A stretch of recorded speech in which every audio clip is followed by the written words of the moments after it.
भाइयों, मित्रों, आज रामनवमी और कल का दशहरा का आप सभी को शुभकामना। यह विडंबना है देश की, जो अभी 3 बिल किसानों के लिए जो लाया गया, किसान तक उपज का पैसा नहीं मिल सकता है। लेकिन आज बाजार का भाव क्या है? राष्ट्रीय मजदूर कांग्रेस सिंटक का राष्ट्रीय अध्यक्ष, आपका भाई, आपका मित्र, आपका सेवक के नाते मैं बता देना चाहता हूं, टमाटर 80 के पार, प्याज 100 के पार और आलू 60 के पार। ऐसा तो विडंबना इस सरकार का है, जमाखोरी बढ़ाने के लिए जो ये षड्यंत्र किया गया। आज जमाखोरों के पास प्याज का थोक मार्केट करके रख लिया जाता है बाजार में। गरीबों को, मध्यवर्गीयों को जो परेशानी झेलना पड़ रहा है इस महंगाई का, इसका कारण कौन बताएगा? देश चुनाव, बिहार चुनाव में जूझ रहा है और पूरे देश में प्याज और टमाटर, आलू का भाव बढ़ते जा रहा है। आप महंगाई पर भी कंट्रोल नहीं कर सकते हैं, बेरोजगारी पर भी कंट्रोल नहीं कर सकते हैं, आर्थिक स्थिति पर भी कम नहीं कर सकते हैं। आर्थिक स्थिति आज देश का सबसे निचले स्तर पे चला गया। आज हमारे अड़ोस पड़ोस के देश हमसे ऊपर हैं। नेपाल, भूटान, पाकिस्तान हमसे ऊपर है और 98वें स्थान पे हम हैं। यह देश की विडंबना और 56 इंच के छाती वाले का करामात है। कुछ पूंजीपतियों का इस कोरोना काल में धन बढ़ जाता है, विश्व के सबसे 5वें पायदान पर चले जाते हैं अंबानी जैसे, और हमारे देश के गरीब श्रमिक एकदम निचले स्थान पर चले जाते हैं, जिनको श्रम के लिए काम नहीं है, रोजगार नहीं है, युवाओं को रोजगार नहीं है, श्रमिकों को रोजगार नहीं है। यह देश की बहुत बड़ी पीड़ा है। बिहार में चुनाव चल रहा है, बिहार में प्रधानमंत्री जाते हैं तो वहाँ नहीं बोलते हैं कि 2 गज की दूरी रखो और मास्क लगा के रखो, हमेशा हाथ धोना चाहिए। कोरोना गया, कोरोना हम खाली ये कर दिए हैं, क्वारंटाइन नहीं है तो कोरोना ख़त्म नहीं हुआ है। तो कोरोना ख़त्म नहीं है, चुनाव कराने के लिए विपक्ष आपसे कह रहा था कि अभी मत चुनाव कराइए, क्योंकि आपको सत्ता का भोग लगाना है। चाहे देश के, बिहार के लोगों के छाती पर चढ़ के उनको शोषण करके सत्ता प्राप्त करना हो। देश की महामारी से जो दशा हुआ है, देश में आर्थिक स्थिति कमजोर हुई है, नौकरियां खत्म हो रहा है पूंजीपतियों के हाथ में, रेलवे से लेकर एयरपोर्ट और जितना भी सरकारी संस्था है बेचा जा रहा है। यह क्या दुर्भाग्य है कि जानबूझकर किया जा रहा है। आप कोई कल कारखाना, फैक्ट्री बिहार को नहीं दिए। आज बिहार 40 लाख बिहार के हमारे मजदूर, प्रवासी मजदूर उस पीड़ा से, उस दर्द से उबर नहीं पाए जो कोरोना काल में लॉकडाउन के समय पथ से पैदल हमारी कई माँ बहन का मृत्यु हुआ, भाइयों का मृत्यु हुआ, कई परिवार उजड़ गए, कई पेट के दर्द से, भूख से उजड़े, कई पथ से पैदल चलते हुए, कई रेलवे क्रॉसिंग पर नींद ले रहे थे, उसमें मौतें हो गई। लेकिन सरकार के पास ना आंकड़ा है, ना उनको सहयोग देने के लिए क्षमता है। हम लोग मजदूर यूनियन के लोग बराबर, हम कांग्रेस पार्टी के लोग हमेशा गरीबों को, जो 68,670 करोड़ आप अपने मित्र पूंजीपतियों का लोन माफ कोरोना काल में किए, वही 68,000 करोड़ आर्थिक स्थिति सुधार करने के आर्थिक सलाहकारों के सलाह पर कहा गया कि हर गरीब को 7500 रुपया खाते में 6 महीना तक जमा कीजिए, ताकि उनका आने वाला व्यवस्था मजबूत रहे, वो भूख से न मरे, गरीबी से न मरे। आज भी किस मुद्दे पे आप बिहार जाकर वोट मांगते हो? आप पाकिस्तान, इंडिया और चीन सब करते रहते हो 370 धारा, श्री राम के नाम लेकर। आप चुनाव का मुख्य धारा क्या है? आप 15 साल में कितने रोजगार दिए, क्यों नहीं बताते हो प्रधानमंत्री जी और माननीय नीतीश कुमार बिहार के मुख्यमंत्री जी? मुख्यमंत्री के मुंह से तो कम से कम 15 साल में 2 लाख नौकरी देने का बात निकल गया, गलती से सही, लेकिन वो अपना स्पष्टीकरण एक दूसरे पर, यानी गठबंधन पर आवाज़ उठाते हुए, तेजस्वी के खिलाफ बोलते हुए कह दिए कि हम 2 लाख नौकरी 15 साल में दिए हैं, तुम नौकरी कहाँ से लाओगे, कैसे दोगे, ये झूठ बोल रहे हो, लोगों को भ्रमित कर रहे हो। तो हम तो 10 लाख नौकरी सरकार आने के तत्कालीन पहली कैबिनेट में देने का बात कर रहे हैं। आप हमारा देखी देखा 19 लाख भारतीय जनता पार्टी नौकरी देने का बात कर रहा है। तो आप अपने पक्ष, अपने सहयोगी, अपने मित्र से क्यों नहीं सवाल खड़ा किए नीतीश कुमार जी कि 19 लाख नौकरी किस पूंजी पर, किस पैसे पर, कैसे आप सरकारी देंगे? जब हम 15 साल में 2 लाख नौकरी दिए, आप 19 लाख का वादा कर रहे हो। क्यों? वो 15 लाख जैसे आप कहे थे खाते में आएगा, वैसे ही हवा निकल जाएगा। 2 करोड़ नौकरी जैसे कहे थे कि पूरे भारत में हम मुहैया कराएंगे, 28 करोड़ बेरोजगार हो गए, वैसी हवा, वैसी जुमला तो नहीं है। ये जुमलों की सरकार वादा खिलाफी करती रहती है, कहती कुछ है, करती कुछ है। जो कहता है भारतीय जनता पार्टी और नीतीश सरकार, वो करता नहीं है। आज तक आप देखे होंगे बिहार में एक भी नया सृजन कल कारखाने फैक्ट्री का नहीं हुआ। तो रोजगार कहाँ से दोगे? वहाँ के श्रमिकों को काम कहाँ से दोगे? नीतीश जी और माननीय प्रधानमंत्री जी, आपके ही सत्ता के साथ सहयोग 15 साल से सरकार चल रही है 2 पहिए का, लेकिन विकास किस बात का कहा जाता है? जहाँ चरम सीमा पे बेरोजगारी पहुँच चुकी है, जहाँ गरीबी, अत्यंत गरीब होते जा रहे हैं, आप कुछ अपने मित्र पूंजीपतियों को आगे बढ़ाने के लिए देश को कहाँ ढकेल रहे हैं? ये पूरे भारत का 135 करोड़ प्रबुद्ध जनता देख रहा है। सतर्क है जनता, जान गया है कि 2 बार हमारी, 1 बार नहीं दूसरी बार भूल करके 6 साल में जो स्थिति आज देश का खड़ा कर दिए हैं आप।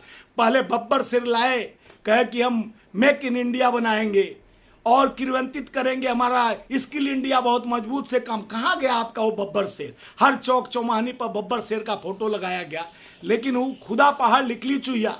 माननीय मोदी जी, देश के हर नागरिक का अधिपत्य है आपसे जानने का। 20 लाख करोड़ कोरोना काल में आप देने के लिए जो लाए, वो कहाँ गया? 1,25 करोड़ जो आप 2500 करोड़ जो बिहार को देने का पैकेज जो ऐलान किए थे, वो कहाँ गया? क्या हुआ विकास? आप 15 साल में विकास तो बिहार का किए नहीं। आपका सहपाठी, आपका मित्र, आपका सहयोगी नीतीश कुमार किए नहीं, तो फिर किस बात का विकास का ढकोसला रचते हुए जुमला बेचने का काम किया जा रहा है? इस महंगाई चरम सीमा, यही प्याज पे अटल जी का सरकार गई थी, यही प्याज आज भी 80 के पार हो गया। टमाटर भी 60 रुपया, 80 रुपया टमाटर भी हो गया। और आलू 60 रुपया किलो आज तक कोई नहीं लेता था, 60 रुपया किलो आलू हो गया। कैसे गरीब जिएगा? आलू से तो कोई चीज़, आलू का चोखा बनाकर, आलू का सब्जी बनाकर कोई भी गरीब खा के जी लेता था। आज 60 रुपया किलो है माननीय मोदी जी। तो देश में जमाखोरी जो बढ़ रही है, वो आपके इस किसान बिल जो लाया गया है, जिसमें आप पूंजीपतियों को और ठेकेदारों को बढ़ावा देने के लिए जो अपना दायित्व का आप निर्वहन नहीं कर रहे हैं, कह रहे हैं कि जो भी आपदा आएगा सरकार उसमें कुछ नहीं करेगी। जिसके साथ आपका जुड़ाव होगा, जो आपका प्राइवेट एंड कंपनी होगा, वही आपको मुआवजा देगा। आपका जो भी होगा नुकसान उसका वो करेगा, क्योंकि इससे अनुबंध करना पड़ेगा। हम बंधे बंधुआ मजदूर के तरह जीना नहीं चाहते हैं। सरकार का दायित्व है कि किसानों का हित करना, किसानों का लोन माफ करना, बिजली हाफ करना। और आप अपने दायित्व का निर्वहन न करके आप बोले थे कि 2022 तक हम दुगनी रकम कर देंगे धान का, गेहूं का, दलहन का, तिलहन का। कहाँ गया आपका वादा? आप तो अभी अपने वादे से खिलाफी करके 3 किसान को घातक बिल ला दिए। मजदूर का 44 बिल को 4 बिल किया गया, जो श्रमिकों का शोषण किया जा रहा है। हम अपने एक देश का नागरिक होते हुए आपसे सवाल पूछना चाहता हूं कि देश को अब कितना नीचे तक ले जाइएगा प्रधानमंत्री जी, और बिहार को कितना नीचे स्तर पर गिराएगा नीतीश कुमार जी? बिहार में क्या है? भय है, भूख है, बेरोजगारी है, त्राही है। इस त्रासदी में लोग 15 साल में आप कितने फैक्ट्रियां लगाए हैं बिहार में? नीतीश जी बताइए, कितना कल कारखाना फैक्ट्रियां किस किस जिले में क्या क्रियान्वित किए हैं कि जिससे वहां का श्रमिक दिल्ली में आकर काम न करे, महाराष्ट्र जाए, गुजरात जाए, वहां से जब कोरोना जैसा महामारी आ जाए तो उसको निकाल के रोड पर बाहर फेंक दिया जाता है। वो तड़पते हुए मौत के मुंह में पैदल चल के आप भी बोल देते हैं कि बिहार के प्रवासी मजदूर, अभी बिहार में एंट्री बंद है। आज वोट मांगने के लिए आप एंट्री कर दिए और वोट जब नहीं लेना था तो उनको आने का वो पीड़ा, उनके पीड़ा को न नगद राशि दिया गया, न केंद्र द्वारा न बिहार सरकार द्वारा। और फिर किस मुंह से आप बिहार के श्रमिक मजदूरों 40 लाख जो मजदूर पथ से पैदल गए, उनसे कैसे आप वोट का अपेक्षा रख सकते हैं? वो एक एक मजदूर, श्रमिक प्रवासी मजदूर उस पैर के छालों को देखते हुए, अपने पीड़ा को देखते हुए भारतीय जनता पार्टी के कुशासन और नीतीश कुमार के शासन से बदला लेकर इस बार बदलाव का लहर है। महागठबंधन कांग्रेस और आरजेडी के गठबंधन का सत्ता में आना जरूरी है, क्योंकि युवाओं को नौकरी 10 लाख हम वादा जो करते हैं वो कहते हैं, वो करते हैं, और भाजपा और नीतीश कुमार जो कहते हैं वो करते नहीं हैं। वो तो पहले बोले थे कि बिहार को विशेष दर्जा दिलाऊंगा, क्या हुआ? टाटा फिस। आपका केंद्र में आपका सहपाठी, आपके 2 गठबंधन का सरकार है, क्यों नहीं आप विशेष दर्जा दिलवाए?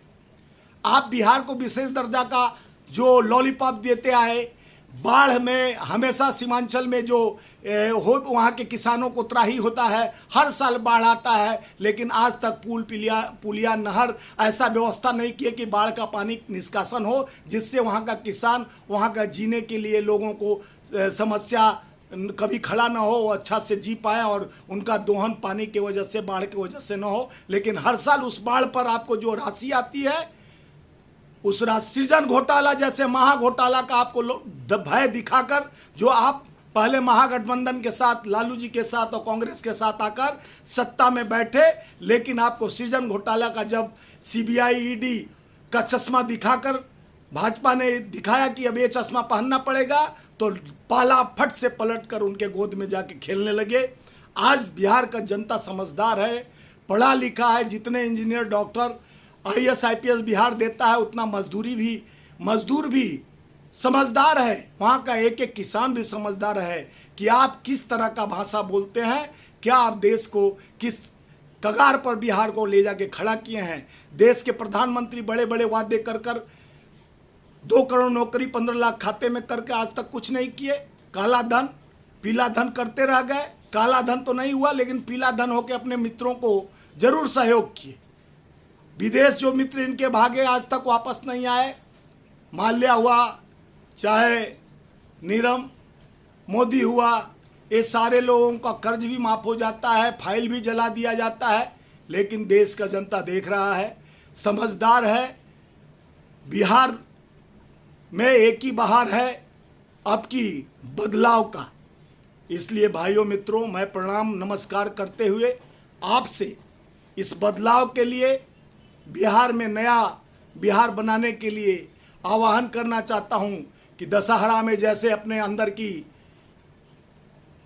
रावण को मारने का काम, अहंकार को मारने का काम करना है, वो ऐसे द्वेष और भ्रम फैलाने वाले को अपने अंदर से रावण समझकर निकाल दीजिए, उसको जला दीजिए और नव निर्माण करने के लिए नया प्रभु श्री राम का स्मरण करते, माँ जगदम्बिका का आह्वान करते हुए बिहार का नया विकास हो। इसलिए युवाओं के हाथ में बागडोर दीजिए और सत्ता का परिवर्तन करने से विकास होता है। 15 साल तक एक ही गाड़ी पर चलते हुए गाड़ी घिस गई है, अवरुद्ध हो गई है, महंगाई चरम सीमा पे है, रोजगार भी नहीं है, कल कारखाने फैक्ट्री भी नहीं है। इसलिए आप सोचिए, समझिए, परिवर्तन कीजिए। जय हिंद, जय बिहार, जय भारत।